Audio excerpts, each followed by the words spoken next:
Chaque jour, Charles et Carole vous présentent la leçon de l'école du sabbat.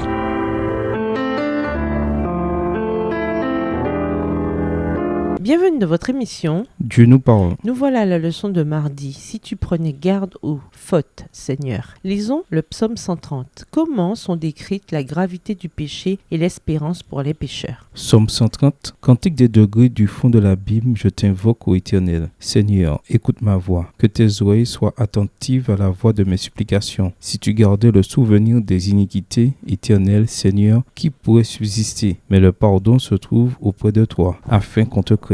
J'espère en l'Éternel, mon âme espère, et j'attends sa promesse. Verset 6. Mon âme compte sur le Seigneur, plus que les gardes ne comptent sur le matin. Que les gardes ne comptent sur le matin. Israël, mets ton espoir en l'Éternel, car la miséricorde est auprès de l'Éternel, et la rédemption est auprès de lui en abondance. C'est lui qui rachètera Israël de toutes ses iniquités. La grande affliction du psalmiste est liée à son propre péché et à ceux de son peuple. Psaume 130 et versets 3 et 8. Les péchés du peuple sont si graves qu'ils menacent de le séparer définitivement de son Dieu. Psaume 130 verset 3. Les Écritures parlent des livres qui sont gardés pour le jour du jugement. Daniel 7 verset 10, Apocalypse 20 verset 12, et des noms des pécheurs effacés du livre de la vie. Exode 32 verset 32, Psaume 69 verset 29, Apocalypse 13 verset 8. Le psalmiste implore ainsi le pardon de Dieu, qui effacera le souvenir du péché. Psaume 51, les versets 3 et 11, Jérémie 31, le verset 34, Michée 7, le verset 19. Il sait que Dieu n'est pas coléreux par nature. Son amour est éternel. Il ne se met en colère que lorsque l'homme n'apprécie pas son amour. Le but de sa colère n'est pas de blesser, mais plutôt de guérir l'homme, pas de détruire, mais de sauver son peuple de l'alliance. Voir Osée 6 et versets 1 à 2. Texte tiré du livre Deliverance in the Psalms,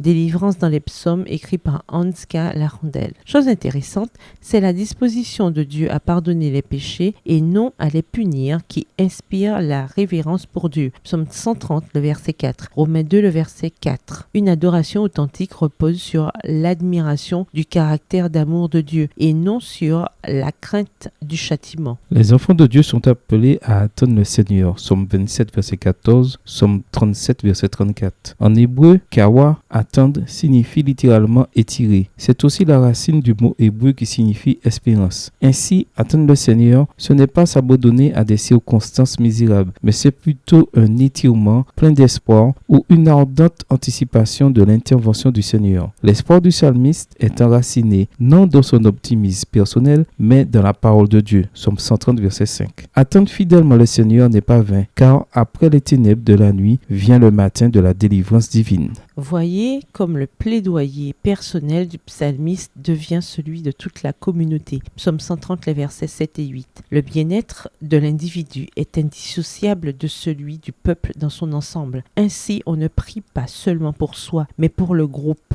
En tant que croyants, nous faisons partie d'un groupe et ce qui affecte une partie du groupe affecte tout le groupe. Réfléchissez à la question. Si tu prenais garde aux fautes, Seigneur, qui pourrait tenir debout? Psaume 130, verset 3. Qu'est-ce que cela signifie pour vous personnellement? Où seriez-vous si le Seigneur prenait garde à vos fautes? Au revoir. Et à demain si Dieu veut.